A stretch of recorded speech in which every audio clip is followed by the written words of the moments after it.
បាទជំរាបសួរពុកម៉ែបងប្អូនបាទមកដល់មកថ្មីគឺទៀតហើយបងប្អូនណាបាទហើយនេះដែរខ្ញុំសូមបង្ហាញប្រភេទរថយន្តមួយគ្រឿងមកកាមេរីបងប្អូនណា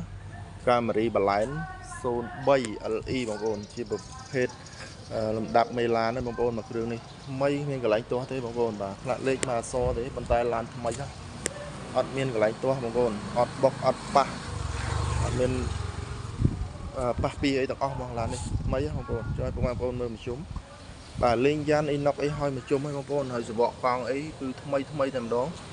បាទម៉ាស៊ីនគ្រឿងក្រមអបលេខគឺថ្មីស្អាតរត់ស្រួលទៅបងប្អូនមើលមកជុំបាទសាច់ដែកបងប្អូន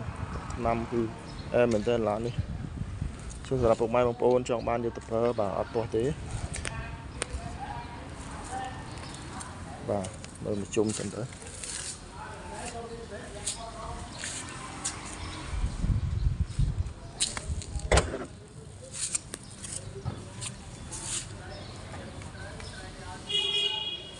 ថ្មីបងប្អូនឡាននេះ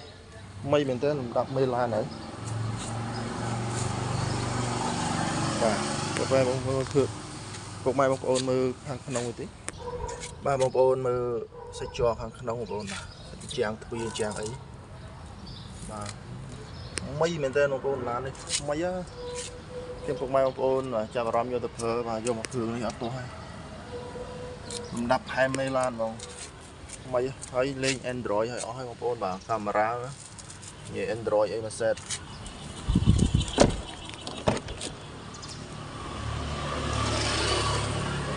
សាច់ជាងបងប្អូនថ្មីមែនតើបាទពុកម៉ែបងប្អូនស្រឡាញ់ប្រភេទបឡែនបាទតាក់ទងមកបងប្អូនមើលគូតក្រោយវា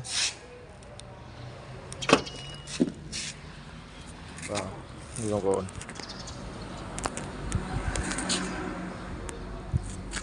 នេះមកកាយមកអីវាបាទនេះអីនៅទាំងអស់ថ្មីមែនតើបងប្អូនបាទឡើង Q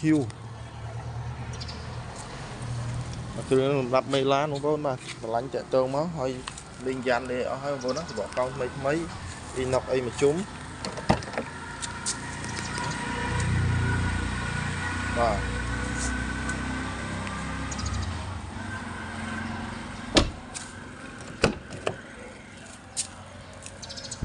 អូនមើលបាទក្រៅប្លុកលាតធានាជូនថាមកស្អាតចឹងពុកម៉ែបងប្អូនមើលប្លុកសិនមួយតិចបងប្អូនមើលប្លុកសិនបាទមើលក្បាលគោមបាទមើលធ្នឹមមកបាទស្រីនរបស់វាស្អាតភ្លើងទាំងអស់បាទថ្មីខ្លាំងនិយាយរួមពុកម៉ែបងប្អូនមកមើលមកគ្រឿងនេះអត់ឲ្យខកចិត្តទេបងប្អូនណាបាទស្រឡាញ់ឬរាន់ឡើងបងប្អូននៅយូរបានគេអីបាទសូមអរគុណ